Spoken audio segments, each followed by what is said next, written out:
өз партияңыз аркылуу 2010 анан 2015 жылы парламенттик шайлоого катыштыңыз, 2011 жылы анан былтыр 2017 жылы президенттик ат салыштыңыз. Бирок ийгилик сиз тарапка жылмайбай калды. Анан ушул шайлоолордон чарчап бардыгына тойдум деп басып кеткиңиз келбейби? 100 жолу келет.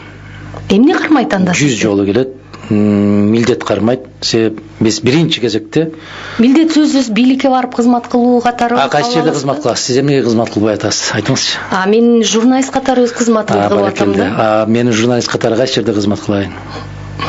Мүмкүн башка бир медиа холдинг ачсаңыз сиздин колуңуздан келет эле. Баракелде, мен ачып койгон болсом ошол күнү жабылмак. Мүмкүн.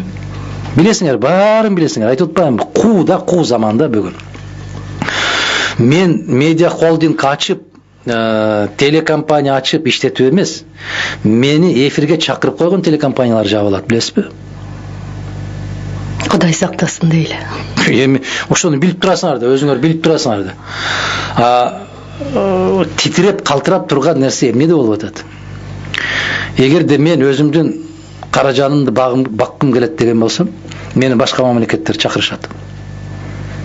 Башка мамлекеттер чакырат. Бирок мен ушул шаркырап аккан сууну ичмейинче, мен ушул биздин тоолордун абасынан дем алмайынча, мен өзүбүздүн топуракты кечип жүрмөйүнчө жүрө албайм.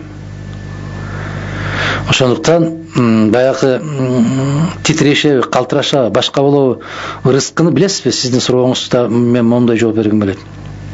Рызкыны кызмат бербейт. Рызкыны жараткан берет. Биз Кудайдан үмүт кылбай, пендеден үмүт кылабыз да. Мына пенсионерлердин деле касиети кетти да.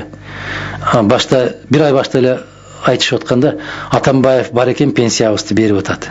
Азыр барсаң, Сооронбай пенсиябызды берип атат. Сен Кудай дебей калдың го. Сен жараткан деп айтпай калдың го, айланайын.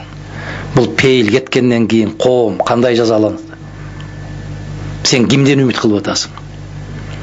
Кече эле Бакиев берип атат пенсияны дедиң, Бакиев кеткенден кийин алып атасың го. Сен ушул иштеп аткан эл берип атканын сезбей атасың го, аксакал. Бирөөнүн бир кесе чайын ичип келип алып деле ошого бата берип аткан.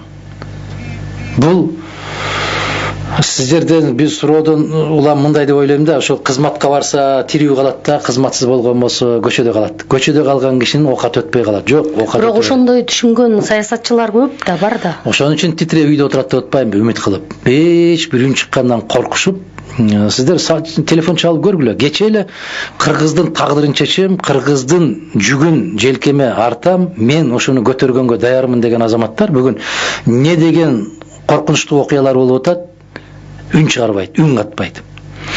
Бирөөлөр шайлоонун алдында келе калат дагы, кыйкырып коюп шайлоонун алдында кетип калат. Кыргызстандан сыртта алардын наны жумшак болсо, эти бар болсо, алар жашай берет. Алар биздин топуракты кетиштин кереги жок. Биздин суусуз деле жашай берет.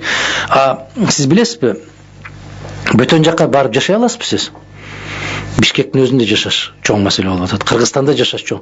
Эмне үчүн алар аябай каттуу кымбат өлкөлөргө барып, балдарын, кыздарын 20 миң, 30 миң долларлык мектептерге киргизип коюп, кенен кесири жашай берет эмне үчүн? Аларда жүрөк акчага кетип калган.